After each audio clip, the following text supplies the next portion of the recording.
So, Chine McDonald, welcome to Hope and Anchor. We're so glad to have you at our virtual pub table today. Obviously, we're not at a real pub table, we're on Zoom. Everyone can see that, but it's good to be in conversation today.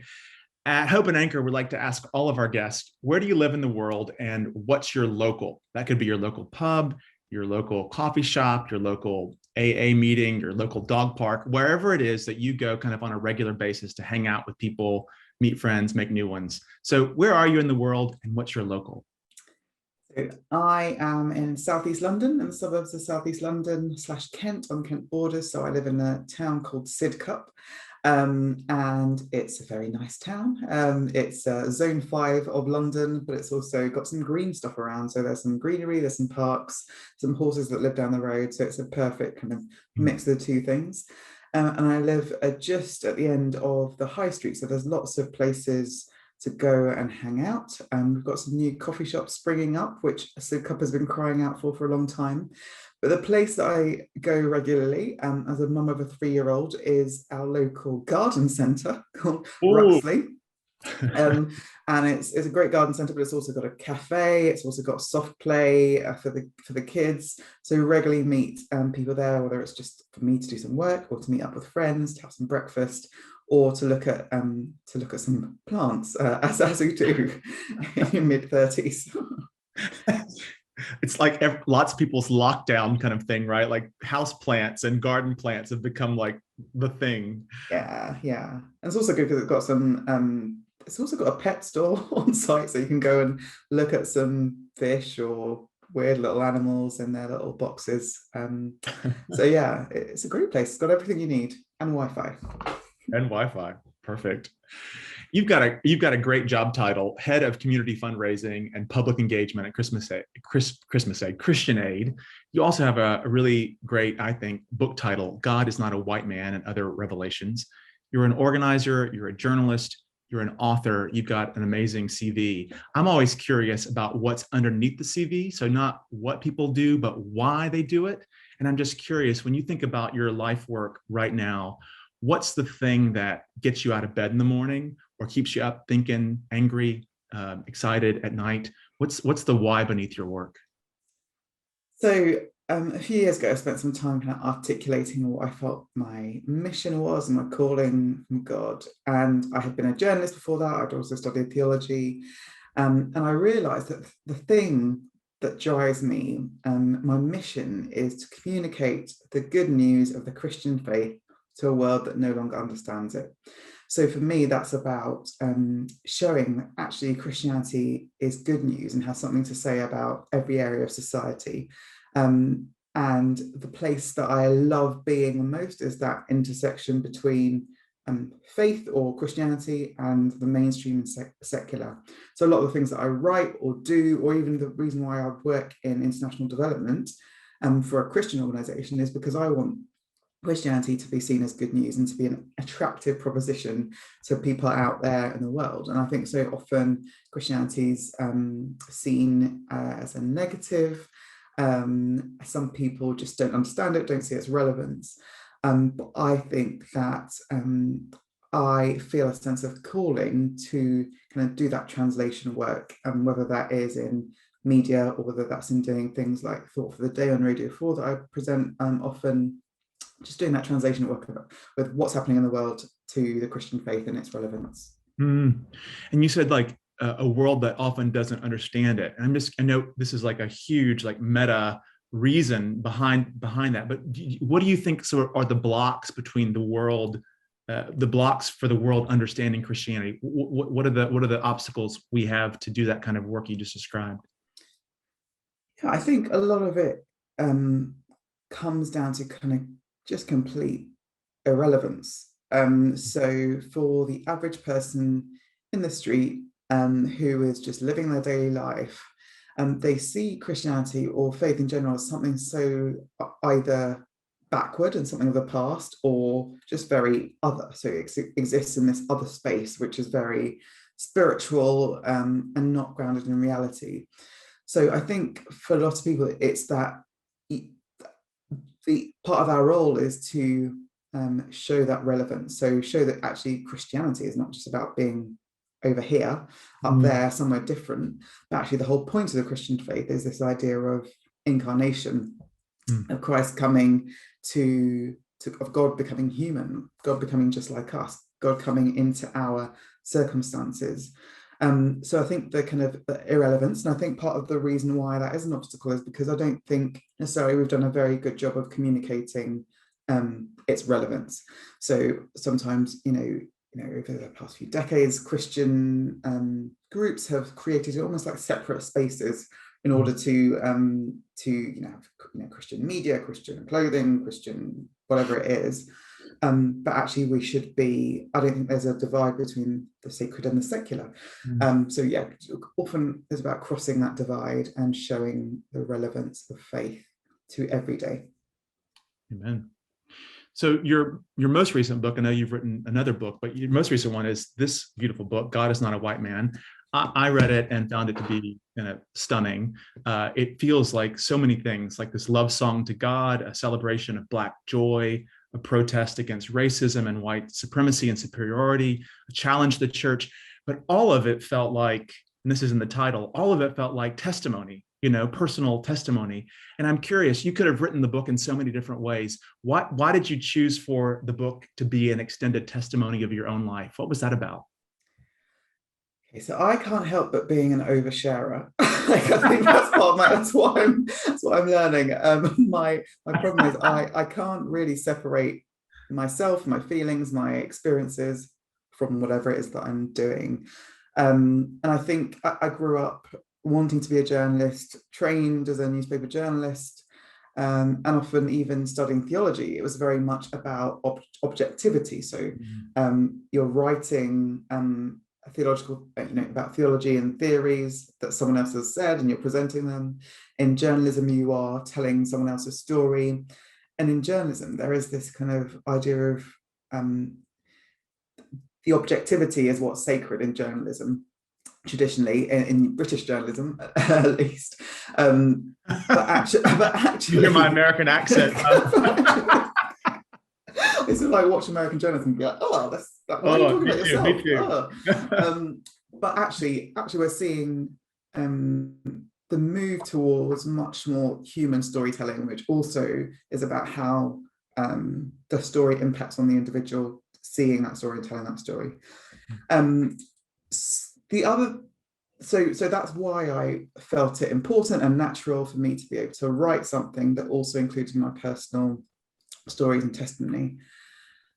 But the other thing is that I've noticed that in some of these topics about like race, it's very easy for people to get defensive and to not want to hear the sentiment behind what you're saying because people feel attacked. And actually, I think we are all human and we can all empathize in some way with another human's experiences.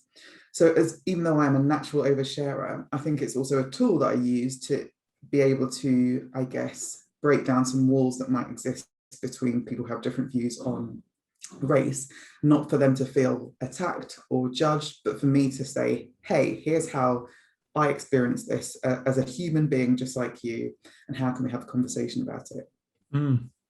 In the book, you keep coming back, or at least a few times you come back to this verse from the Psalms, which is God is within her, this verse that comes to you, and which I guess is about sort of testimony in the sense that God's story is part of our story, or our stories are part of God's story.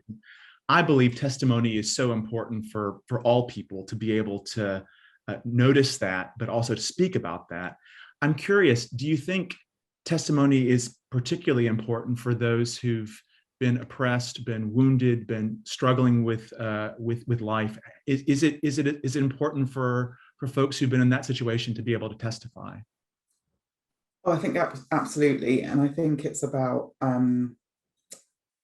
like I said previously, like God. The whole point of the Christian faith is the incarnation, and that God is with us in the great times, but also in the absolute worst, in the terrible times, in the times when we feel oppressed and wounded.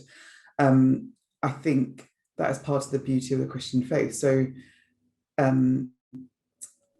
wouldn't it it would be completely the opposite of what we're trying to do as Christians, or to understand our faith as, if God only spoke through or existed in triumph, or in when things are going right. The beauty of the God that I believe in is that there is beauty found in that brokenness as well. And not to kind of almost like fetishize brokenness, because I think there's a kind of, we can be in danger of doing that. But show that even then, in the triumph and in the despair, God is with us, and individuals are able to testify in that space. You write about sort of thinking about testimony in your own spiritual journey. You write about images of God and images of Christ in this book a lot, and you talk about encountering in another book called The Shack this image of God the Father as a curvy Black woman. And then later you see her portrayed in the film by the same name by the actor Octavia Spencer. And that Black, curvy, divine gorgeousness, you say, was so liberating for you. And then you write just right after that about how even to this day, because of your early formation, you have this default image of Jesus as like a 1970s white hippie, which is a false image of Jesus, as you say, because, you know, Jesus was a Middle Eastern guy. So there's dissonance there. And I'm just curious, in your spiritual life today, in your relationship with God, how do those dissonant images play a part?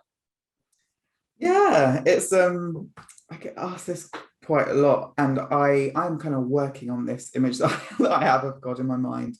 I think we're at the stage where we're questioning those images. I am at the stage where I'm questioning the images that I have of God in my head, but also I'm trying to almost free myself from thinking of God in any form, in any kind of physical human form. I did a talk last year at a school, a primary school, and I asked them, "Oh, what do you think God looks like?" And I expected them to say Father Christmas, or, you know, a hippie or whatever. But I was really amazed by the things that they said. So one person said, "I think God looks like a ball of energy."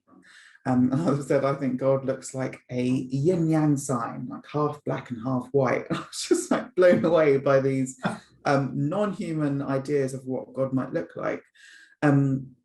So I guess in my kind of personal prayer life or devotional life, or when I think about God, I'm trying to think of God. I was kind of found myself like looking up the sky the other day and thinking about God in the movement of the cloud, not in the cloud itself, but the movement, and what does it mean to see God as that, in a way that doesn't separate myself from God, because I see God as a white man in my head. So yeah, definitely working on it. I think I'm always surprised when people say to me, "Oh, I've never seen God as a white man." I think, really? I mean, despite all of the images that all of us have seen. So I'm kind of jealous of people who are able to say that. But I also think that realistically, like the accepted images that we have of God are of white men. And you write how you sort of acknowledge that people say that a lot in your book, like, "Oh, of course God's not a white man," people say to you, you know, and you acknowledge that, you know, many people may not actually think of God as a white man. But the point I think you try to make, or actually you say explicitly, is that the point is not that God, not only that God's not actually a white man, but that we still treat white men as if they are gods. And that is the system, I think, that you are kind of exposing or describing, which is this, it seems to be baked in system, not just something that happened in the past, not just something that happened in another country, but this current system we might call racism.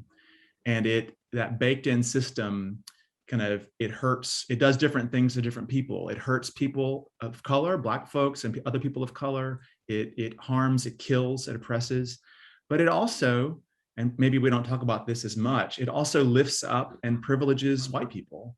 And so depending on who you are, racism either really, really hurts you, or in a warped way, helps you, benefits you, and again, in a warped way. Am I getting your analysis right? Oh, I'm loving that you totally get you totally get my book. So thank you for paying attention to it and kind of thinking about it, and asking me these questions. I think that's exactly it. So yes, my book's got a provocative title, God is Not a White Man, and there is one chapter in it which is about literal depictions of God, but that's not all I'm trying to say. It is basically it's a prism through which I explore racism or white superiority and patriarchy, those two things. So the idea of whiteness and maleness as being kind of almost like the default humanity. And so what the implications are therefore of me, who is the opposite of those two things, so neither white nor male, both black and female, and the way in which, regardless of my kind of levels of educational achievement or what's on my CV, the world is rigged towards white men. Now, it's not just about political correctness either. It's about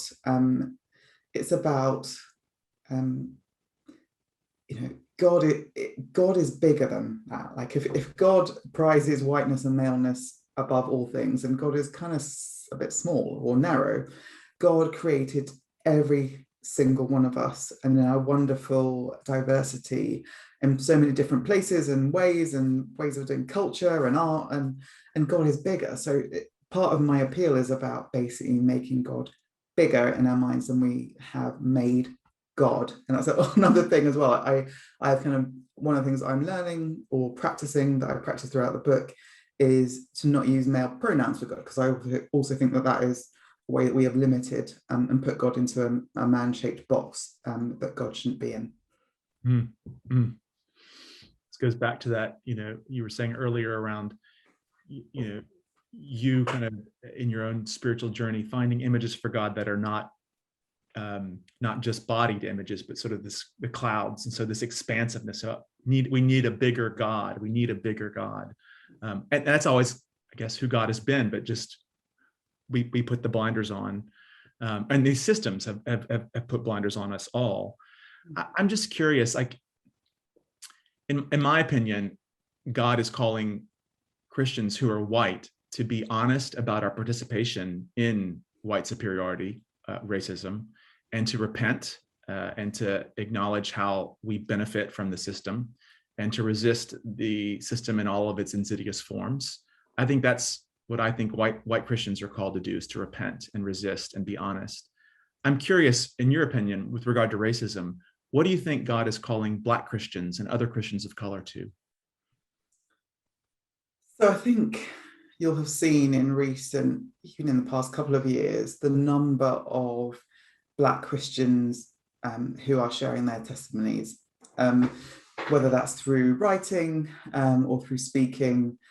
There are people, I think God's called to this particular moment to share that stuff. So that's what I think we are particularly being called to now. And sometimes that's painful and it's exposing, and you have to be quite vulnerable in that. But I think for a lot of our white brothers and sisters, particularly in the church, they haven't heard these stories in this way, or there hasn't been a moment in history where Black stories have been told in the mainstream. Post Black Lives Matter, a lot of people are caring and thinking about racial justice, a lot more people than had been previously. So this is a particular moment in which actually people are listening. So we therefore need to hear people's stories. I think also, this is kind of like a difficult thing to kind of articulate, but I think we need to also encourage white people to have these conversations among themselves, because often it is a Black person at the front sharing everything, white people listening, repenting, feeling guilty. But actually, that I don't know what it's like to be white.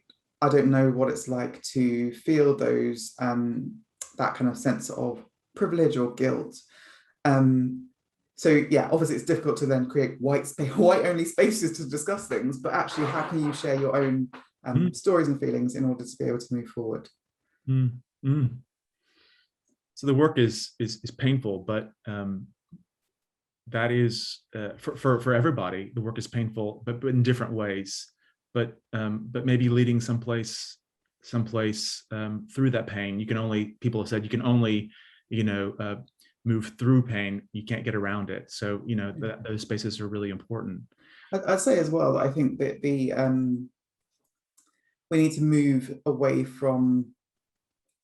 I don't think the white guilt story or argument is a compelling narrative that leads to change. I think it leads to guilt.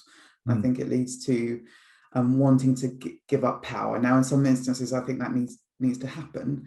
But how can we tell a better story that actually we can all sign up to, which is actually about the flourishing of all of us as humans together? So it's better for white people too if Black people aren't killed in the street. Or it's better for white people if there is diversity on leadership teams in churches. It's not just about white people having to give up stuff to make Black people feel better or have a better place. So how can we tell a more holistic story of human flourishing, basically? Well, that takes me to my next question, which is you hearing, whenever you hear the Pentecost story from Acts 2, which is the story in the Bible of the Holy Spirit sort of pouring out onto all these early disciples. And they're all gathered, and they're from different places and different ethnic backgrounds, from the Middle East and from North Africa and all around. And you say what sticks out to you in that pivotal moment of the beginning of the church is the three words, in one place.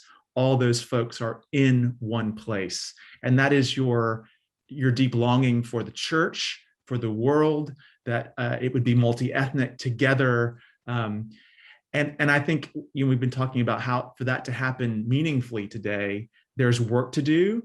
There's stories to be told, and that work may feel different depending on who we are.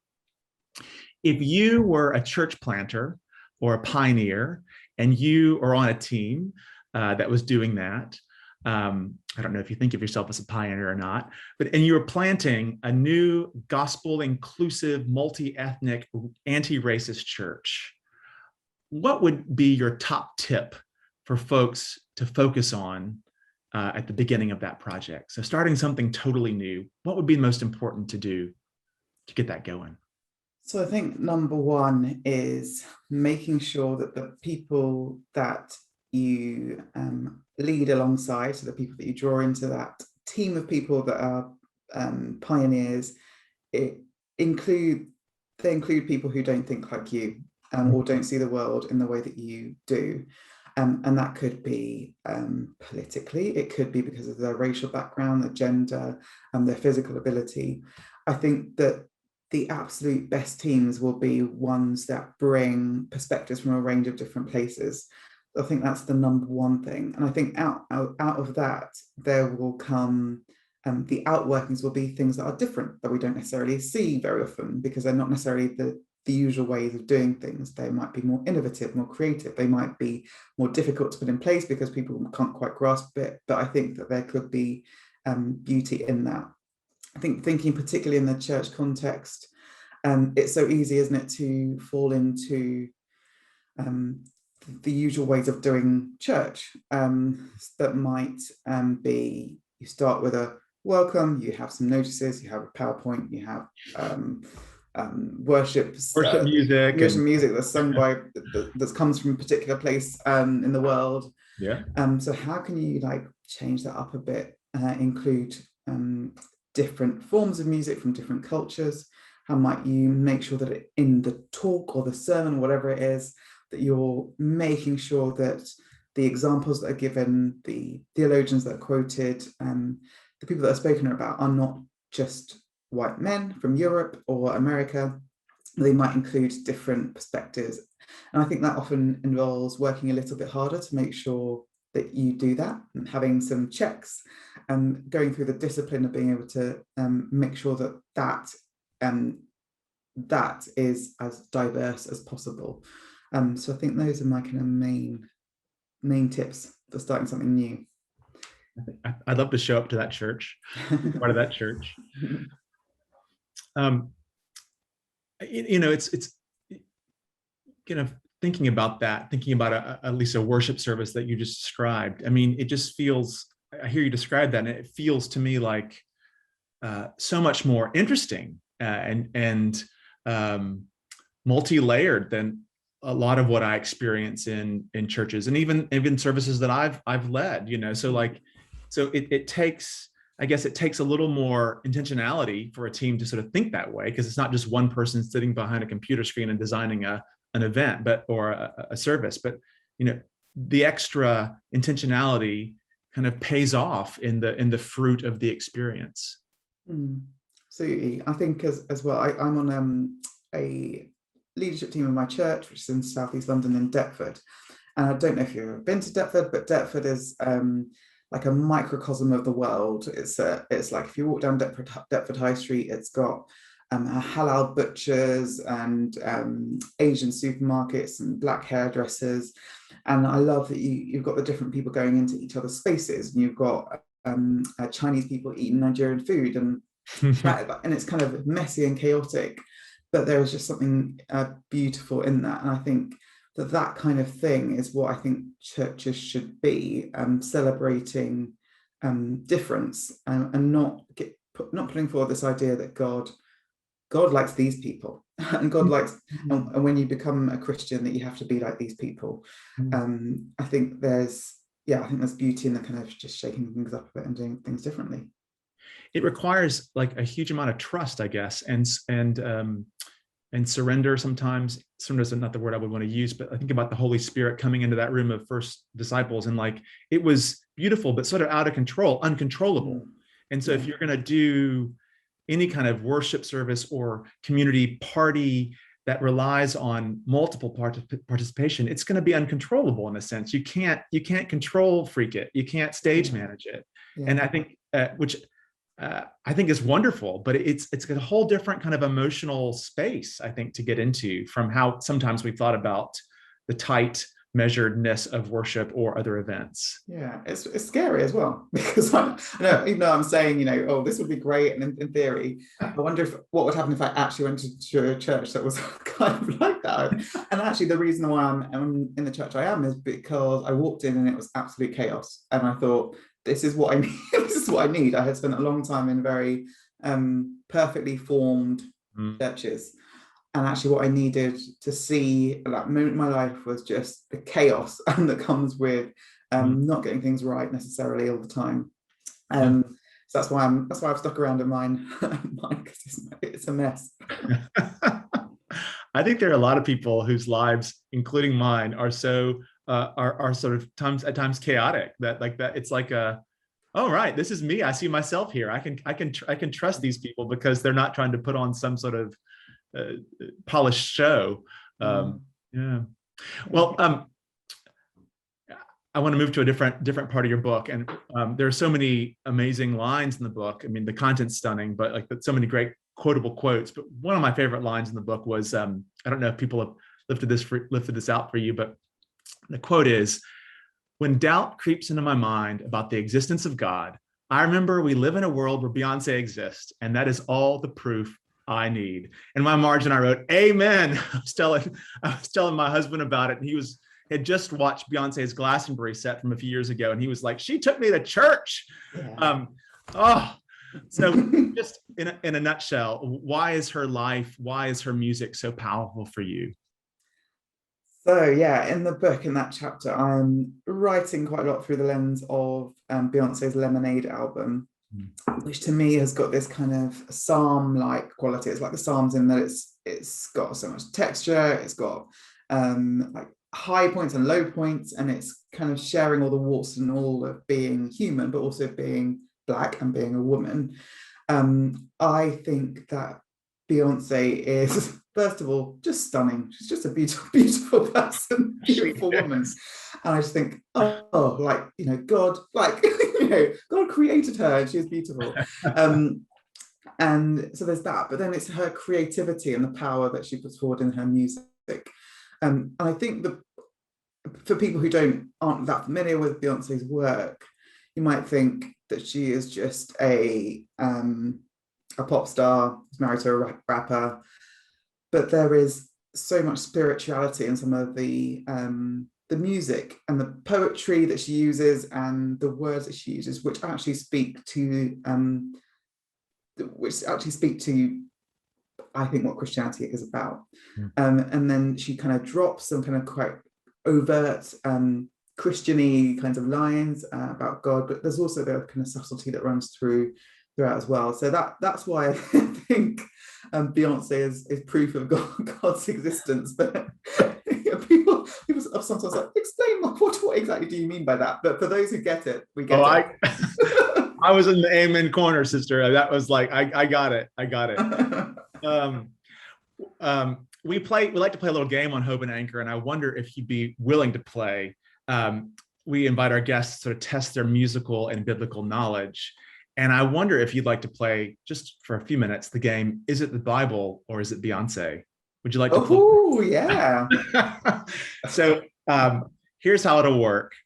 I've got 5 verses or 5 lyrics, and I'm going to read them one by one. And you tell me, is that the Bible or is that from Beyonce's? That's good. Okay. Ready? Yes. Chine McDonald, here we go. Is it the Bible or is it Beyonce? I called you, but you didn't answer. Oh, I can see. Oh, that could so be both. I see what you've done there. I called you, but you didn't answer. I'm going to say the Bible. You got it. You got it. Jeremiah 7. Oh, good. But it could also easily have been Beyonce calling Jay-Z. So. Oh, Father, can you hear me? What you want from me? That's going to be Beyonce.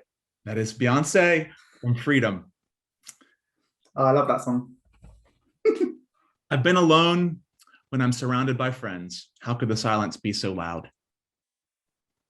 I've been alone when I'm surrounded by friends. How could the silence be so loud?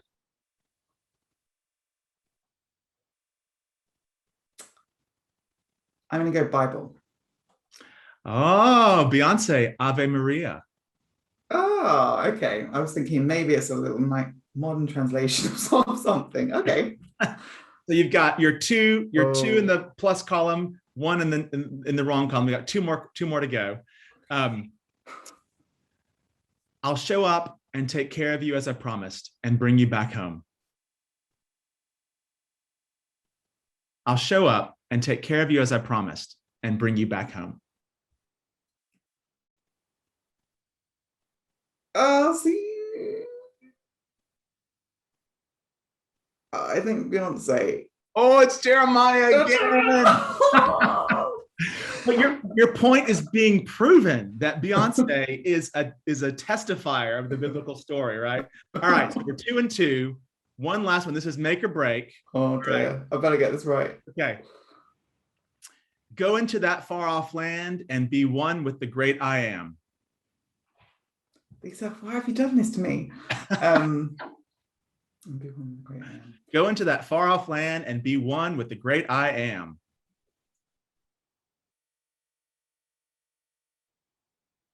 Bible. Oh, it's Beyonce. Beyonce, no! It's a trick. It's from the Lion King movie from Spirit. But you know what? It's a tough quiz. The great I am. The great I am. Surely, I was like, that's got to be Bible. Well, you know, it has that Lion King kind of thing to it too, right? So, like, look, it's a tough game because, as you pointed out, Beyonce is so thoroughly kind of spiritual. But guess what? We're still going to give you a Hope and Anchor mug anyway. We'll find some way to get this to you. This is not even the right mug yet, but we're going to get you one in the mail, in the post. I think I got too cocky at the start. Thank you for playing. I want to close, if that's okay, with inviting you to just share a story. And at Hope and Anchor, you know, we're all about trying to encourage people to get out there and try new things, to step into the unknown, to step into the uncontrollable, and to try. And sometimes when you take a risk, beautiful things happen. And sometimes when you take a risk, you know, it all falls apart. It doesn't work. You strike out, you fail. And I wonder if you'd be willing to share a time when you took a risk and it didn't go to plan, and what went wrong and what did you learn? So last year, at the start of lockdown, I was really busy with work and everything, and bringing up a 2-year-old at the time.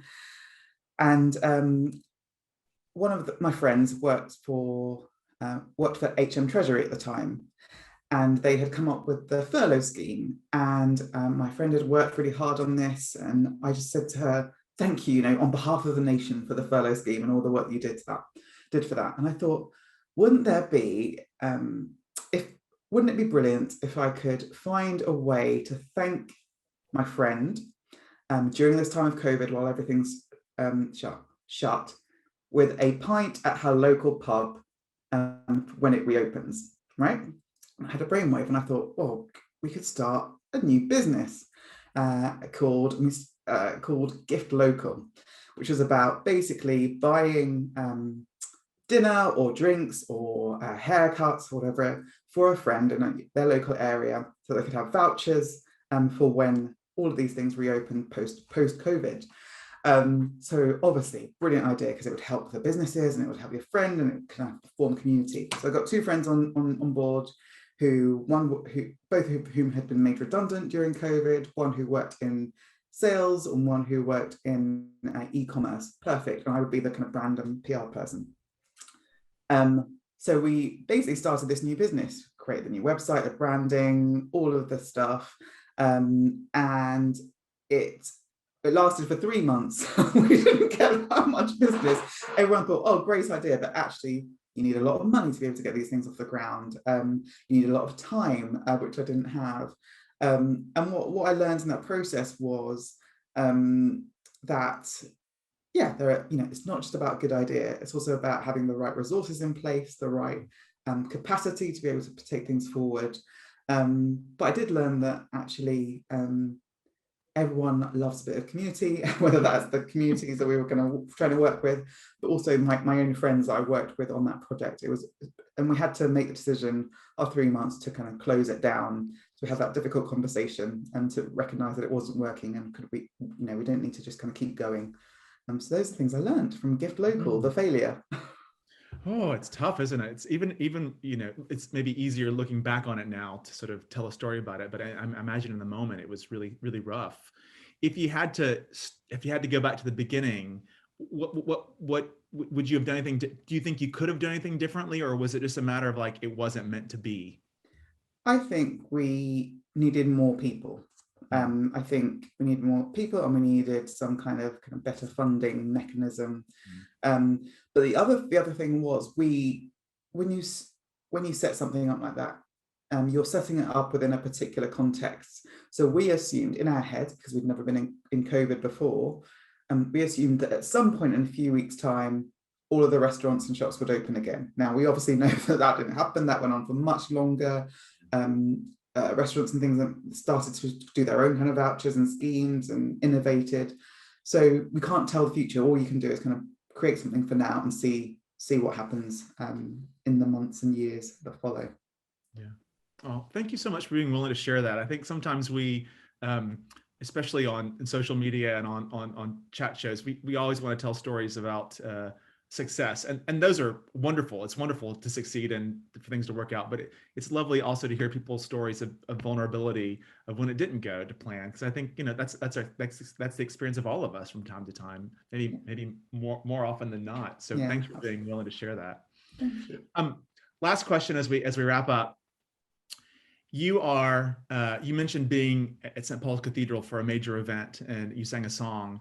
And I just want to put you back in that place at St. Paul's, say, or any kind of big arena, maybe a football stadium. And you are, the crowds of people are there, all in one place. God's beautiful people of every background, racial, ethnic group, the whole people of God. And they're getting ready to leave this gathering, this service of worship, to go out into the world to live out their faith. And you are going to give the benediction. You're going to give the blessing or the challenge in just a sentence or two. What do you say to the people of God as we, because we're part of it too, as we go into the world? So I would say to us all, Go out into the world, be brave, be kind, pull in those who don't look like you, who don't think like you, and show them the goodness of God in every way that God also shows to us. I could say thanks be to God to that, and amen to that. Chine McDonald, thank you so much for being on Hope and Anchor with us today. Really, it's been a delight. Thank you. It's been so fun. Thank you.